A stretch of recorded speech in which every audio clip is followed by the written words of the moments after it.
Hey everyone, thanks for coming back to Tim's Turbo's Information Center. What I wanted to do today is simulate why a new turbo or rebuilt turbo can leak oil even though everything's in perfect shape. So what we have here, this is the inboard side of the oil seal holder. You can see when you pop it out, there's a little piston ring right in there. That's what holds in all the oil.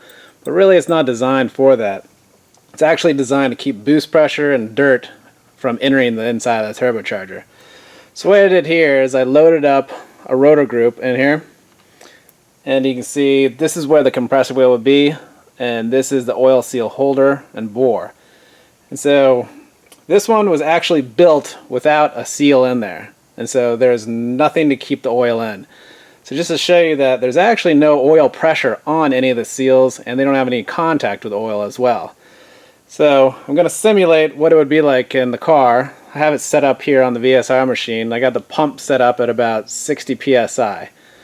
So I'm going to show you a little further view. This is just a clear tube return line. We're going to turn the pump on. You can see the oil coming out here. Now as you can see, there's no oil coming out of that seal. It still can rotate.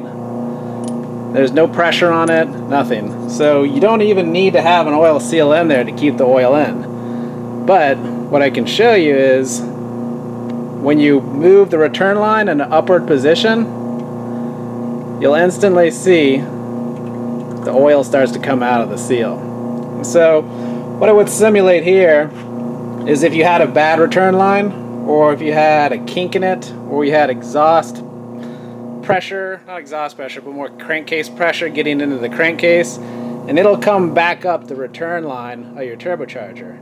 So if you have any type of back pressure, it'll come up here. If you have, cheap fittings and all different types of angles, or if this turbocharger is even clocked in a certain way, like if it's angled like that, it's going to leak oil out there too. And so you need to make sure that these components are all set up right. This should be at 12 o'clock, this should be at 6 o'clock, and you should have all the right fittings in there. If you're using 10AN fittings, it's going to be pretty small. You can hardly fit a pinky through those. Just about every manufacturer uses tube-type fittings, and you can pretty much fit your whole thumb in there. So this just goes to show you that even with oil pressure on the turbocharger, it's not going to leak, even without a seal. And so if you got any other questions, shoot me an email. I'll go over a few different topics for you. Thanks a lot.